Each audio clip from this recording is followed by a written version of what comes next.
El pulso de las noticias a máxima velocidad. La información justa al instante. Radio Sónica. Radio Sónica, la radio más escuchada de Internet.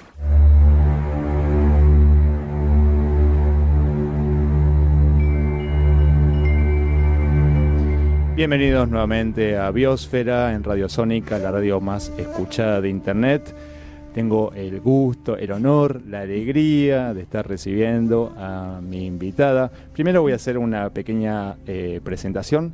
Les cuento que tuve que hacer un exhaustivo síntesis de tu biografía, de tu currículum, porque realmente es tan extensa su formación y la labor que realiza que si no nos iba a llevar más tiempo la presentación que la entrevista.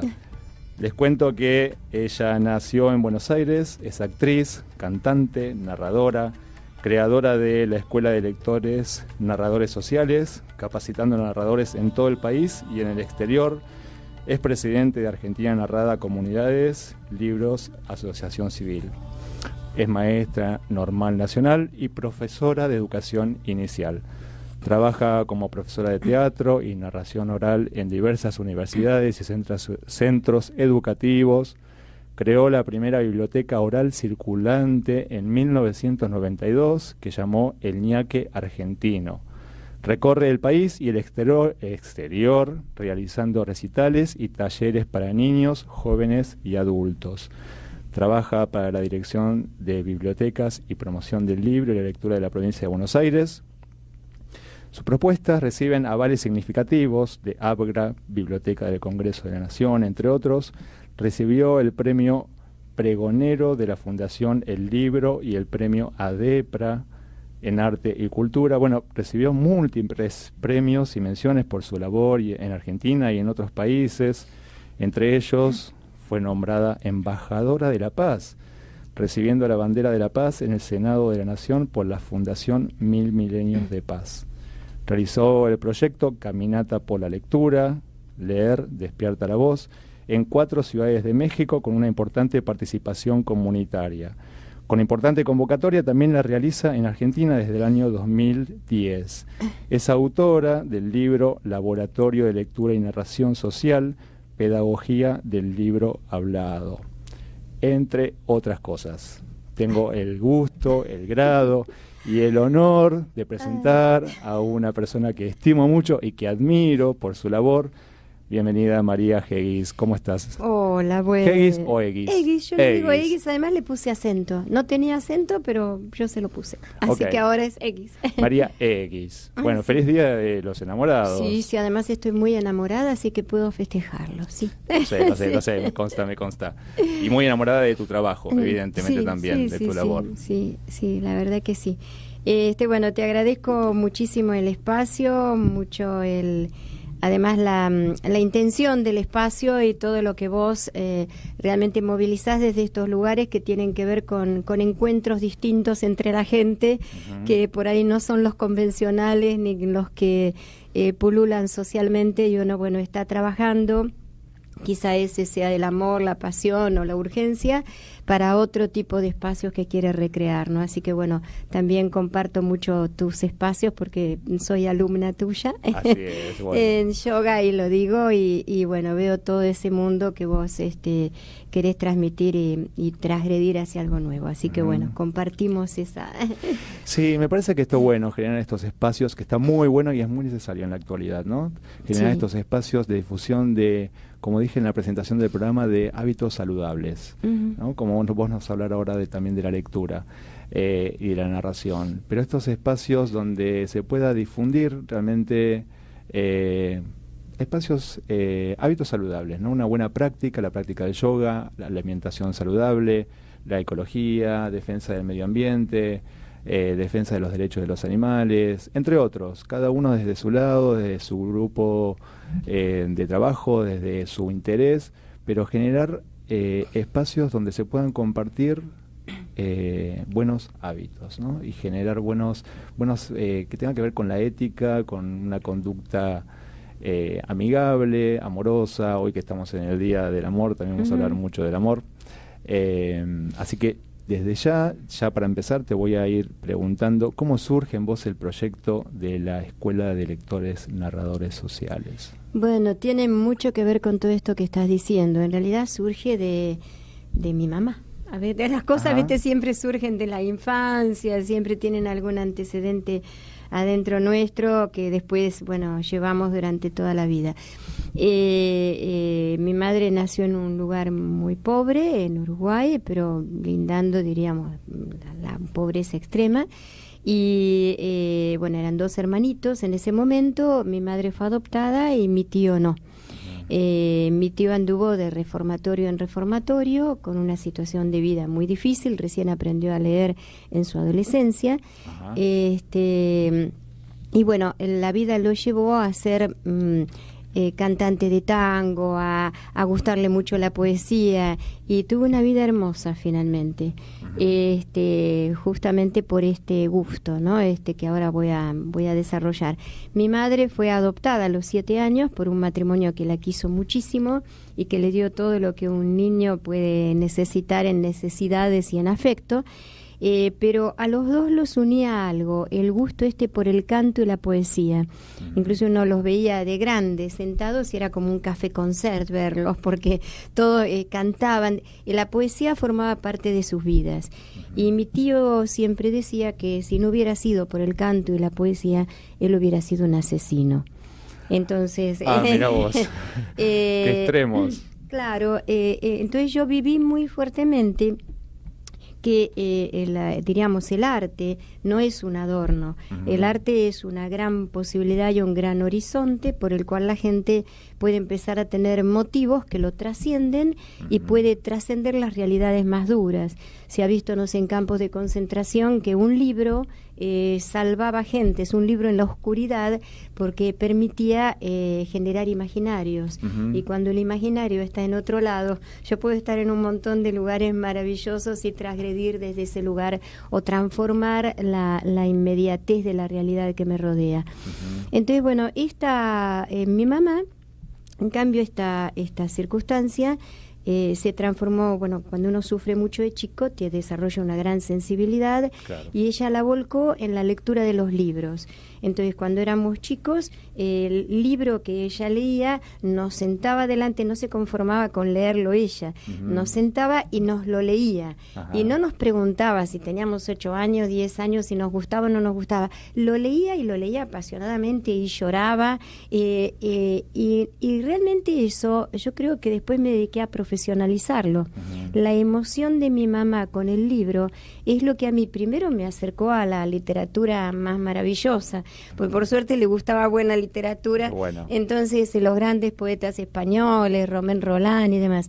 Pero además me acerqué a la sensibilidad de la palabra, es decir, cómo la palabra trasciende lo que se dice, sino que es desde dónde se dice, y eso es lo que en realidad conmueve. Toda esa historia es la que me lleva a los 13 años, 14 años, me llaman para trabajar en un taller de libre expresión, en el cual tengo a mi cargo la parte de narración y biblioteca. Como era muy chiquita, me llevan a estudiar con una maestra que era como la maestra de la narración en ese momento, y yo creo que hoy en día es un antecedente fundamental de la narración, que es la doctora Dora Pastoriza de Echevarne. Trabajo con ella, pero ella trabajaba mucho la narración desde lo educativo. Entonces ahí yo empiezo a narrar en todos lados, diríamos, mi adolescencia, creo que la escuela la pasé sin darme cuenta porque mi alma estaba en otro lugar. Y bueno, a partir de eso en mí surge la inquietud de no solamente trabajar esto dentro de lo educativo o lo social, sino desde el escenario. Tengo como una especie de obsesión en hacer narración, pero desde el escenario, contar libros desde el escenario. Y bueno, ¿Cómo nos marcan las experiencias que tenemos en la primera infancia, ¿no? Yo recuerdo que tenía una vecina que para mí fue una abuela, que era tucumana y vivía enfrente de la casa de mis padres, y con esa época mis padres trabajaban mucho, yo pasaba mucho tiempo con esta señora y mis hermanos también, y ella me enseñó a leer y a escribir antes de ir al jardín de infantes. Y eso realmente me marcó para el resto de mi vida, porque me generó, no desde un lugar de obligación, sino desde el amor. Me enseñaba desde un lugar tan amoroso que yo tomé amor por el estudio. Y eso realmente me marcó después en el colegio primario y en el secundario y en todos mis estudios.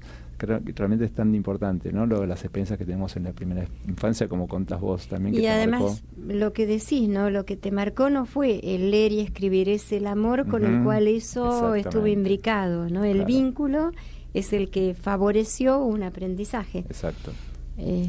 Así que qué linda experiencia. ¿Qué es un lector narrador social, María? Bueno, pero todavía no llegué Dale. No, perdón, porque ahí sigamos. te cuento brevemente para ver cómo llego. Porque bueno, después hago mi escuela de teatro y después de la escuela de teatro trabajo con un gran maestro, Roberto Durán, que él decía que no importaban las técnicas sino dar vuelta el guante de uno mismo y que ahí uno descubría el proceso expresivo. Y con todo eso empiezo en el año 82 a hacer narración escénica. De alguna forma abro el campo de la narración escénica aquí en Argentina, pero no había espectáculos de narración en ese momento. Bueno, a partir de ahí se empieza a generar todo un movimiento muy interesante de narración con gente valiosísima que por suerte crece día a día. Pero bueno, las circunstancias laborales me llevan a trabajar para la Dirección de Bibliotecas de la provincia de Buenos Aires y ahí recorro 80 pueblos y ciudades en 6 años desarrollando un proyecto que se llamaba Biblioteca en la Comunidad. Ajá. Y ahí descubro que no hay escenario. El libro puede ser imaginación en cualquier lugar y descubro que no solamente los que estamos arriba de un escenario contamos, sino que todo el mundo tiene algo para ser contado. Y con toda esta experiencia, en el año 2005 fundo la Escuela de Lectores Narradores Sociales. Y entonces, bueno, ahora voy a esta pregunta que me estás haciendo, con la idea de que lectores, narradores sociales somos todos. Es decir, no, todos tenemos algo para ser contado, para ser leído, y el tema no es cómo se lee. ¿Qué es leer bien? No sé qué es leer bien, porque por ahí una persona con un hilo de voz nos puede conmover profundamente, y alguien que en un escenario desarrolla un gran histrionismo, lo miramos y decimos, ay, mira cuántas cosas hace, pero no nos sucede nada internamente, no llega. Entonces, ahí empiezo además a mí me interesa mucho, como lo que vos decías, que el hábito, si todos nos leyéramos a todos como un hecho social cotidiano, y posiblemente nos hablaríamos desde nuevos lugares, ¿no? No sé, en el Día de los Enamorados, hoy los enamorados podrían leerse un poema y por ahí, en lugar de decir te quiero, que es lo que a uno le surge, o te amo, puede decirlo, no sé, con las palabras de Benedetti, con las de Galeano. Y yo tengo experiencias de parejas que lo han hecho con unos resultados excelentes. Muy bien, así que realmente tienen un tip para regalar esta noche a sus enamorados. Sí, así que bueno, ese es el concepto de lector narrador social. Qué bueno. ¿Y qué tipo de persona puede ser un narrador o un lector narrador social? Yo, por ejemplo, podría ser un lector narrador social. Por eso justamente desde este perfil todos somos lectores narradores. Es decir, la escuela no es para estudiar algo, sino para desaprender cosas. La exposición de la voz y de la palabra hace que siempre estemos como en situación de examen. Cada vez que vamos a hablar estamos evaluándonos. O nos evalúan desde afuera, que generalmente sucede, o no sé, cómo lo decimos, qué no decimos, de qué forma. Entonces la idea es que esto no existe. La idea es tocar primero ese narrador interno que todos tenemos adentro, qué cosas tenemos para decir al otro y a los otros, y empezar a sacar esa voz. Y eso no hay forma, porque no hay un modelo, porque cada uno imagina como imagina y cada uno dice como dice. Entonces el tema no es que tenga que aprender cómo hay que hacer, sino que tenga que desaprender todos los clichés de lo que hay que hacer para poder ser el mismo. Qué lindo, qué bueno. ¿Y por qué es una asociación civil? ¿Por qué creaste una asociación civil? Y bueno, porque aquí sigue la historia. Entonces después la escuela en el 2005 empieza a crecer muchísimo en todo el país, en muchísimos espacios. Empezamos a trabajar, no sé, en Chubut, en Viedma, en Esquel, en Salta, Jujuy, Santiago del Estero, con las regionalidades, además, que son tan interesantes. Creo que el país tiene tantas voces para ofrecer que realmente deberíamos estar mucho más conectados desde todas esas identidades. Y bueno, a partir de eso necesitaba como ordenar todo lo que estaba surgiendo, y una asociación civil era el destino, porque, bueno, todo es en el campo social, claro. Entonces era una forma de que representara realmente el campo que se estaba trabajando.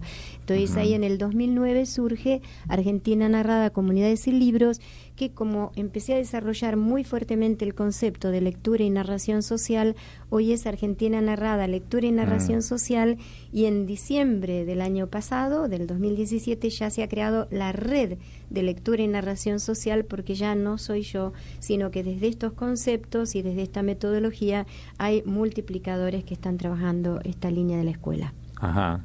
Que, por ejemplo, ¿quiénes las integran o qué actividades también cumplen? No somos muchos, porque claro, cuando son procesos de transformación, si es mucha gente es como una mentira, claro. porque uno se tiene que ir construyendo algo nuevo, ¿no? Entonces, bueno, hay un grupo estudio que son 11 personas que venimos trabajando, la persona mínima son 3 años, pero venimos trabajando desde hace 9 años en distintas áreas. Élida está trabajando en aula, en situación de escuela, donde se dice los chicos no leen esto y lo otro. Bueno, todos los chicos de Élida leen, todos se leen, todos van a leer, y todos, no algunos, todos. La bibliotecaria termina leyendo, el maestro, se forma una comunidad que se habla en realidad, ¿no? Por eso la idea es la pedagogía del libro hablado, ¿no? Que es el libro que he sacado. Sí. Y después, bueno, Patricia, hoy por ejemplo estoy hablando con ella, trabaja desde la red Sanar, trabajamos en articulación con ellos, con temas de vida, no sé, gente que ha tenido accidentes, temas de suicidio familiares, temas de muertes no asimiladas. Entonces, bueno, desde la red Sanar se trabaja mucho el cuento y la palabra, y entonces nuestro aporte es cómo viven esos cuentos y esas palabras como aporte a lo que la red Sanar trabaja desde la psicoeducación, que es todo un planteo que ellos hacen. Así que es un aporte a la salud. Con Selva estamos trabajando en hospitales, pero en la sala donde los niños tienen circunstancias más duras y muchos incluso mueren. Entonces, bueno, ¿qué pasa con el que va a leer y los niños después de un año de estar leyendo ese niño muere? ¿Qué pasa con la madre? ¿Qué sentido tiene acompañar o desde dónde acompañar esos últimos momentos de vida? Ella misma eligió estar en esa sala con esas características y, bueno, venimos trabajando con 200 experiencias de campo que ahora, bueno, vamos a publicarlas. Qué fuerte también, porque se genera un vínculo, ¿no?, entre el narrador y la persona que está escuchando, sobre todo en estos ámbitos. Exactamente. Donde tal vez después hay una pérdida. Una pérdida que hay que ver cómo se trabaja y desde dónde está la persona, el narrador, y dónde tiene su propia historia. Claro. Y desde dónde trabajar. Ahora, por ejemplo, el caso hace poco de un niño que me dice, ¿qué hago? Porque la madre era una señora semianalfabeta, con muy poca palabra, que el niño tenía gangrena y se le iban gangrenando distintas partes del cuerpo, es decir, que estaba por morir.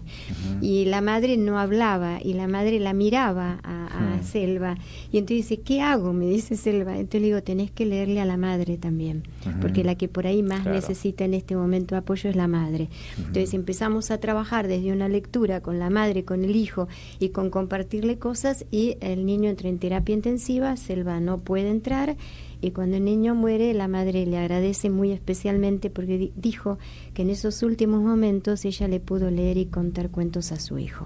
Entonces pudo tener esa voz que no tenía, y ese momento de conexión, que acompañó ese momento de conexión que no lo tenía que tener Selva, que lo tenía que tener la madre. Entonces ahí había que correrse. Entonces desde ahí es la lectura, donde no es lo que leo, sino leer el encuadre y la realidad en la cual estoy inmerso, porque la palabra o la voz surge no desde qué lindo es esto, sino desde qué pasa con esto, ¿no? Claro.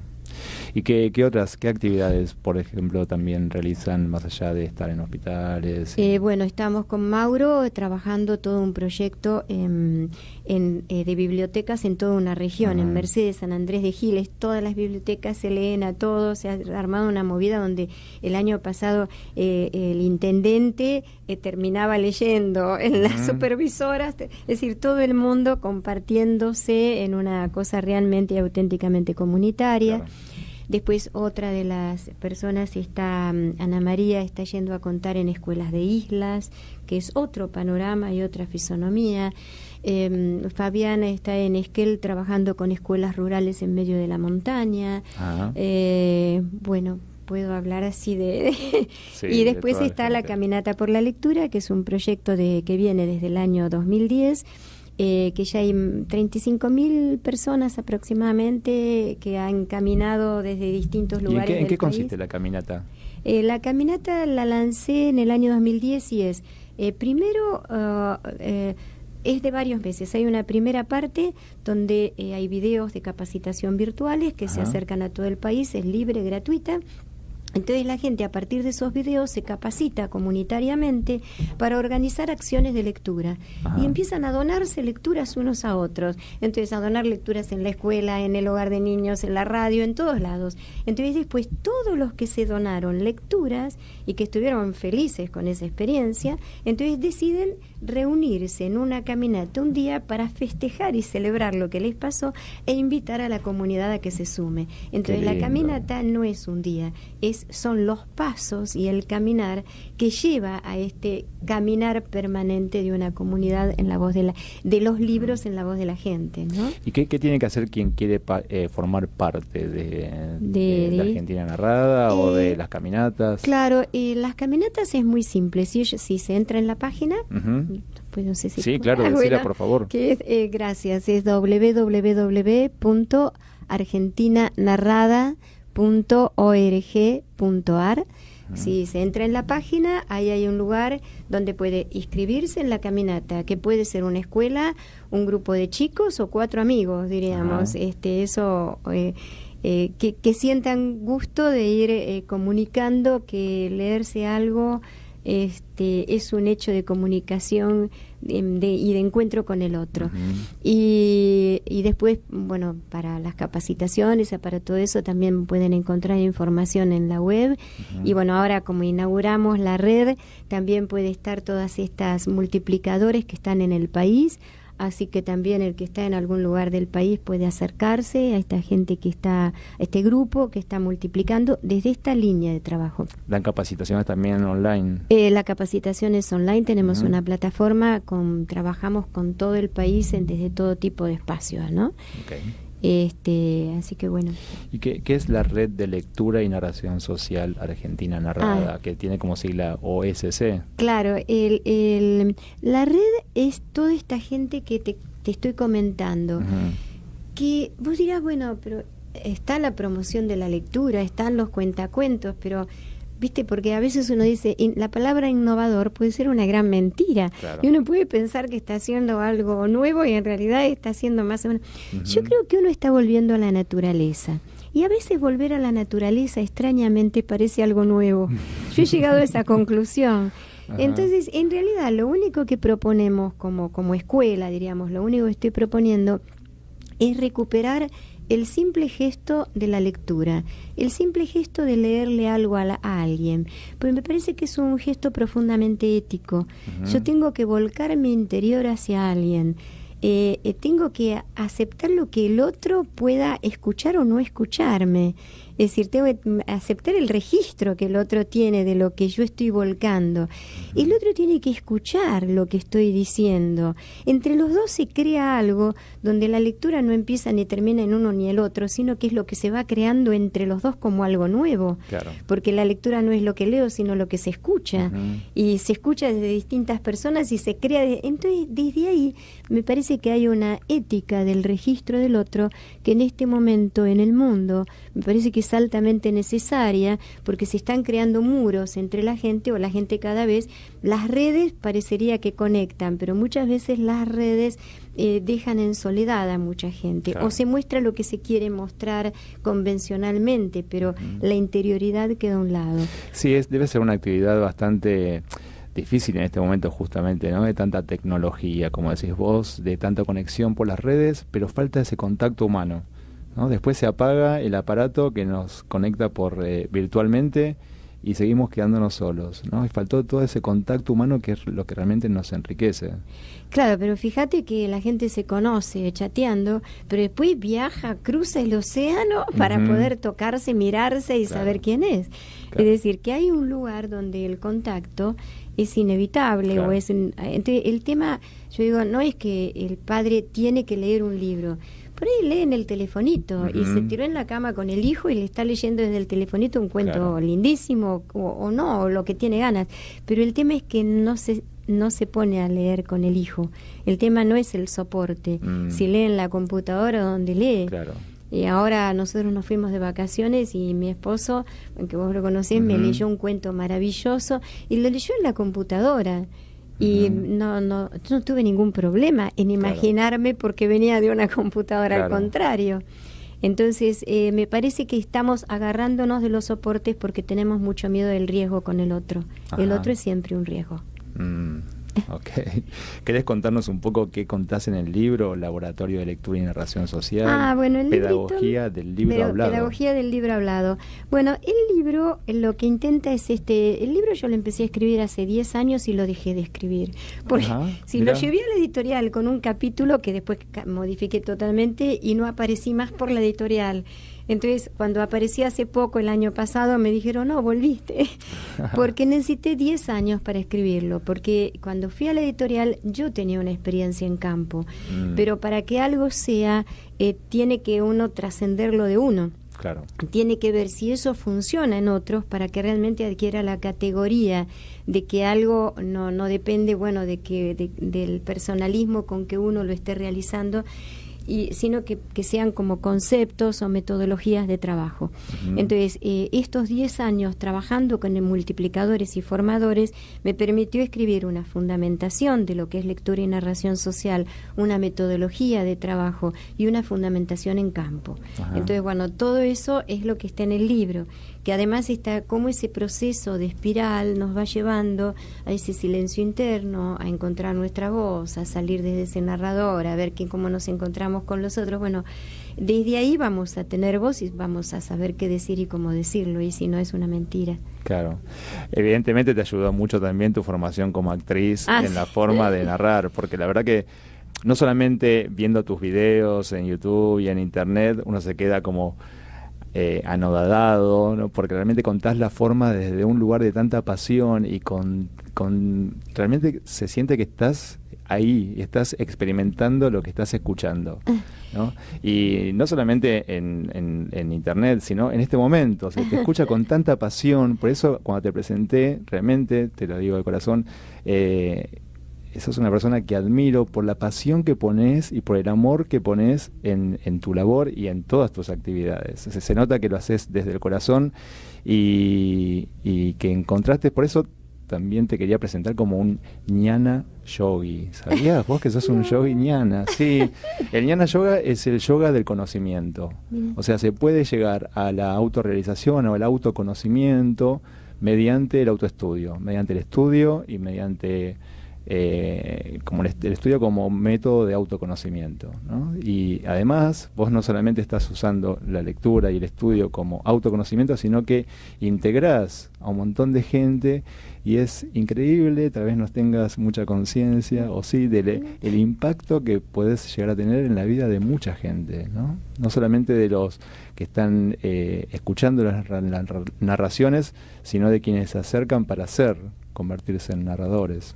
Esa es una labor de yoga, estás integrando, es unión, yoga es unión, ¿no? Unión del cuerpo, de la mente, del alma y unión con el entorno. Si esto no es yoga, ¿el yoga dónde está? Mira, es interesante. Ñana yoga, yoga del conocimiento. Bueno, mira vos. Claro, ahora estoy desarrollando justamente eso, como hay una réplica de la naturaleza. Si uno mira esta espiral que yo decía, es una espiral dorada que se replica en muchas formas de la naturaleza. Ahora en la red, yo cuando hice el diseño dije, tiene que ser la forma de una galaxia. ¿Cómo es el dibujo de una galaxia? Sí. Y entonces, a partir de ahí empecé a ¿qué es una órbita? ¿Cómo está en equilibrio una órbita?